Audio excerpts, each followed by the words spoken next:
ये तो अगर आपने ये नहीं समझा, ये सारे इंपॉर्टेंट पॉइंट्स नहीं समझे हैं, तो हो सकता है आपको बहुत बड़ा लॉस, स्पेशली अगर आप आईपीओ में इन्वेस्ट करने जा रहे हैं। आईपीओ एक बहुत बड़ा जो है एक ट्रेंड बन गया है, एक फैड है बोलिए, है ना। बहुत सारे लोग जो है से इंस्पायर्ड हो रहे हैं, बहुत सारे लोग थोड़े क्रेजी भी हो रहे हैं।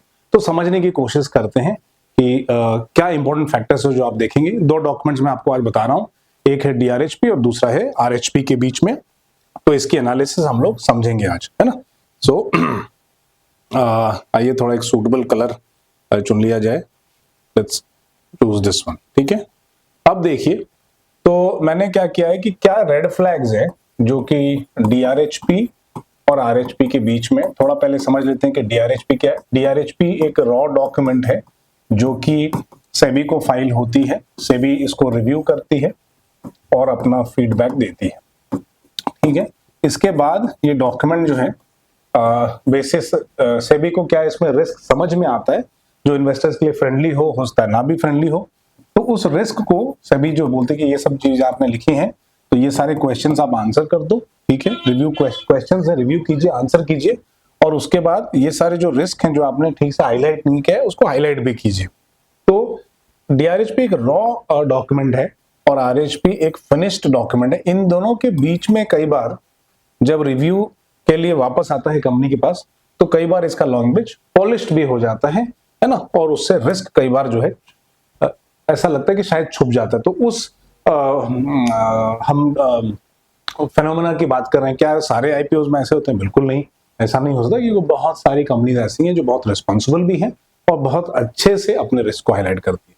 बट हो सकता है कि कुछ लोगों का ऐसा इंटेंट हो कि जब रिव्यू के लिए आए तो उसको थोड़ा सा लेयर्ड कर दें रिस्क को ताकि समझ में नहीं आए। तो पहला हम समझते हैं। तो आज हम बात कर रहे हैं रेड फ्लैग्स की। इसका मतलब कि दोनों ही डॉक्यूमेंट इंपॉर्टेंट है और आप इसको इग्नोर नहीं कर सकते, ठीक है। सो जो रिस्क फैक्टर है वो कैसे अपीयर होता है डीआरएचपी में। जैसे मान लीजिए फ्रंट लोडेड है, बहुत जल्दी मतलब समझ में आ जाएगा आपको। और अगर ये पॉलिश होके आ रहा है और कहीं पॉइंटर्स में, नीचे के पॉइंटर्स में हाइड कर दिया गया हो या लेयर कर दिया गया हो ताकि विजिबिलिटी कम हो जाए, तो रिस्क कम नहीं हुआ है, सिर्फ रीपोजिशन हुआ है। मान लीजिए कि पॉइंट नंबर 1 पर ये अपीयर होता था और जब ये आया क्वेरीज के आंसर के दौरान इसको मूव करके मान लीजिए पॉइंट नंबर 5 पे या पॉइंट नंबर 10 पे मूव कर दिया। और स्पेसिफिकली मैं बात कर रहा हूं जो एक सेक्शन है रिस्क जिसका नाम है। कई बार सेबी ऐसा करती है कि पॉइंट नंबर 10 पे ये रिस्क लिखा था और ये एक बहुत बड़े आईपीओ के साथ हो चुका है। इस रिस्क को इन्होंने सबसे पहला प्राइमरी कैटेगरी ऑफ रिस्क समझा और उसको वहां मूव कर देते हैं, जिससे कि ताकि इन्वेस्टर्स को पता चले कि भाई रिस्क जो सबसे बड़ा रिस्क है आपको समझना चाहिए। अगर ऐसा नहीं हो रहा है तो मतलब रिस्क की विजिबिलिटी थोड़ी कम की जा रही है, तो उसको हमें समझना जरूरी है। टोन जो है, अगर मान लीजिए कई बार डीआरएचपी में जो मर्चेंट बैंकर्स हैं वो लिखते हैं, जब आरएचपी में अगर सॉफ्टर नैरेटिव अगर हो गया है तो ऐसा एक इंप्रेशन दिया जा रहा है, साइकोलॉजिकल डाइल्यूशन है सीरियसनेस का, और ये लैंग्वेज चेंज से हो रहा है, रिस्क चेंज नहीं हुआ है, तो ये भी एक रेड फ्लैग है। लॉसेज एंड प्रॉफिटेबिलिटी की अगर बात की जा रही है और लॉसेज स्टेट किए जा रहे हैं बिना किसी जस्टिफिकेशन में, बट अगर आरएचपी में ये जस्टिफिकेशन ग्रोथ के नाम पे और ग्रोथ इन्वेस्टमेंट के नाम पे अगर दिया जा रहा है तो इसका मतलब है कि आउटकम जो है, इंटेंट, फोकस चेंज किया जा रहा है कि लॉसेज हो सकते थे और अभी आप बोल रहे हो कि लॉसेज शायद ग्रोथ है इसलिए है, या ग्रोथ इन्वेस्टमेंट करना है इसलिए लॉसेज है। तो losses have been defended but not resolved. आपने ये नहीं बताया कि लॉस कैसे कम होगा, आप सिर्फ लॉस को डिफेंड कर रहे हैं। कैश फ्लो सिचुएशन की अगर हम बात करें और वहां डिस्कशन की हम बात करें, तो अगर आप डीआरएचपी में इसको एक कैश फ्लो फ्रॉम ऑपरेशंस जो है, जो बिजनेस या धंधे से जो कैश फ्लो जनरेट हो रहे, अगर आपको वहां वीकनेस दिख रही है, लेकिन अगर ये आपको समझाया गया है आरएचपी में कि भाई वर्किंग कैपिटल या स्केल के कारण ये लॉसेज हो रहे हैं, तो आपको केयरफुल होना चाहिए।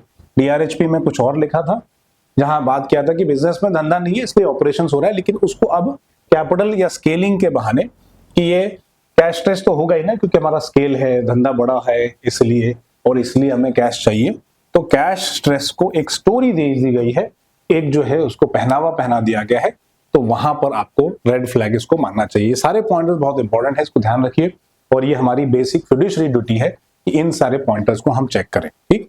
इसके अलावा प्रोसीड सेक्शन में अगर देखिए, अगर वो जनरलाइज तरीके से बात कर रहे हैं कि ब्रॉड ऑब्जेक्ट्स है, हम लेंगे, हम ग्रोथ के लिए हमें चाहिए, हमें स्केलिंग अप के लिए चाहिए, बट स्पेसिफिक नहीं बात कर रहे कि किस प्लांट के लिए, किस प्रोडक्ट के लिए चाहिए, और उसको चेंज करके स्ट्रेटेजिक फ्लेक्सिबिलिटी हमें चाहिए कि हमारे पास पैसा अवेलेबल होना चाहिए, जैसे जैसे स्ट्रेटेजिक नीड होगी हम इस पैसे को यूटिलाइज करेंगे। तो ये जो है यहाँ पे क्लियरेंस जो है नहीं है स्ट्रेटेजिक इंटेंट का, या क्लियरिटी नहीं है। This actually dilutes the accountability and discretion जो है वो स्ट्रेटेजी के नाम पे छुपा दी गई है, क्योंकि उनको पैसा चाहिए, सिर्फ पैसे से मतलब आप पैसा दे दो, हमें जैसा लगेगा हम यूज करेंगे। तो यहाँ स्ट्रेटेजिक क्लियरिटी नहीं है, और ये एक बहुत बड़ा रेड फ्लैग है। इसके अलावा वेंडर और केपेक्स के डिटेल्स मान लिए दिए गए हों जैसे कि, ठीक है, और कैविएट्स डीआरएचपी में आपको कई बार पढ़ने मिल जाएगा, है ना, और लेकिन आरएचपी में कैविएट्स तो हैं, बट कहीं इसको अगेन लेयर्स में छुपा दिए गए हैं। जैसे कि कोई मान लीजिए कि कोई डिस्क्लोजर है,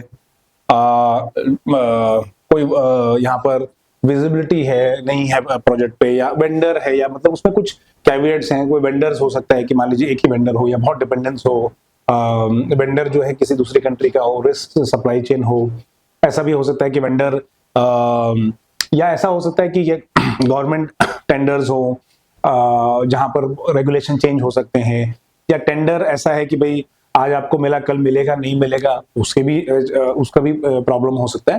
तो केपेक्स डिटेल्स या वेंडर डिटेल्स, है ना, या आपने एक ही कोटेशन मंगाया, बाकी सारे कोटेशन गायब हो गए, और एक ही वेंडर के बेसिस पे आप बोल रहे हैं कि हमें इतनी रिक्वायरमेंट है, और दूसरे 2-3 कोटेशन, मिनिमम 3 कोटेशन आने चाहिए, और आप बोल रहे हो कि अगर हमें ये ठीक नहीं लगेगा तो हम वेंडर चेंज भी कर सकते हैं।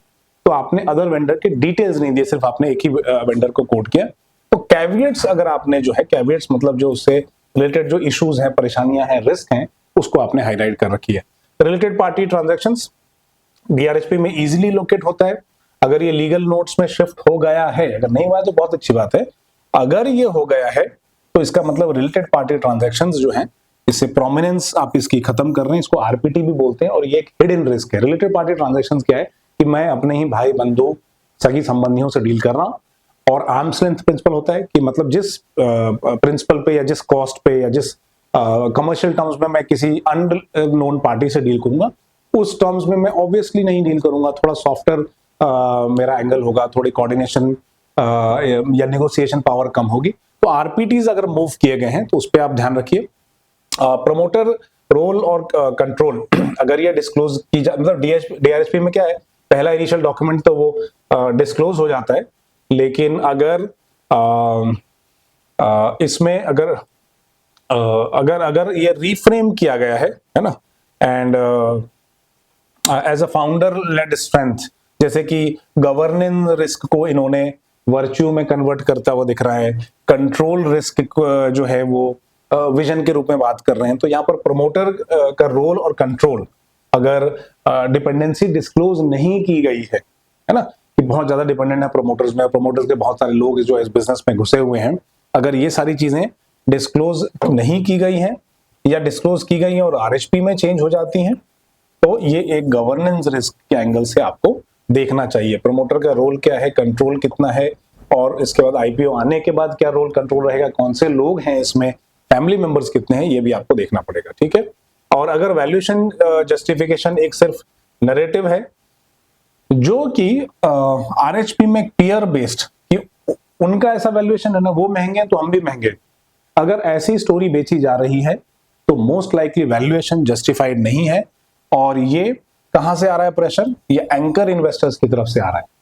ये एंकर इन्वेस्टर्स के एक्सपेक्टेशन को मीट करने के लिए, और वैल्यूएशन एक्सप्लेन तो किया गया है बट कमाया नहीं गया, अर्न नहीं किया गया, है ना। कई बार आप देखेंगे कि price to sales ratio, price to this या प्राइस टू ओसीएफ या ओटीएफ टू सेल्स, बहुत सारे, या ईवी पे एबिटा, क्योंकि दूसरे जो हमारी कॉम्पिटिटिव कंपनीज हैं या कंपटीशन है, पीयर कंपनीज हैं, वो महंगे हैं इसलिए हम भी महंगे हैं। तो ये एक जस्टिफिकेशन नहीं है, ये एक जो है वैल्यूएशन एक्सप्लेनेशन नहीं है, ये कमाया नहीं गया है, सिर्फ एक्सप्लेन किया गया है। फॉरवर्ड लुकिंग स्टेटमेंट्स तो सारे होते हैं, 5 साल के फॉरवर्ड प्रोजेक्शन देने पड़ते हैं, और अगर ये रिस्क सेक्शन में हो सकता है कि बहुत क्लियरली बताया गया हो, लेकिन अगर फ्यूचर रिस्क को ब्लर करने की कोशिश की जा रही है कि आगे वाले जो फॉरवर्ड लुकिंग स्टेटमेंट्स हैं या जो बिजनेसेस हैं वो नहीं आ सकते या उस पर रिस्क हो सकता है, जो प्रोजेक्शंस हैं अगर उसको कहीं ब्लर किया जा रहा है या उन रिस्क जो हाईलाइटेड रिस्क हैं डीआरएचपी में उसको आरएचपी में कम किया जा रहा है तो वो भी आपको देखना चाहिए। ठीक है, डीआरएचपी वर्सेस आरएचपी का की जो मान लीजिए कि बहुत बड़ा एक रिस्क हैवी डॉक्यूमेंट है लेकिन इसमें कहानी ज्यादा है और स्टोरी हैवी है, ये रिस्क हैवी है और स्टोरी हैवी अगर है तो आपको केयरफुल होना चाहिए क्योंकि ये मार्केटिंग डोमिनेंस है और ये रिव्यू के बाद चेंज हो गया है, ज्यादा पेजेस हैं लेकिन कॉशन जो है कम है, तो आपको बहुत बहुत केयरफुल होना चाहिए इससे। तो हमने आज आपको बताया कि रेड फ्लैग क्या हो सकते हैं डीआरएचपी वर्सेस आरएचपी में, और अगर स्ट्रक्चर चेंज हो रहा है, लैंग्वेज चेंज हो रही है, रिस्क को कम किया जा रहा है, फॉरवर्ड लुकिंग स्टेटमेंट्स के रिस्क को कम दिखाया जा रहा है, तो एक डेफिनेटली फ्लैग है और आपको केयरफुल होना चाहिए, ऐसा मेरा मानना है।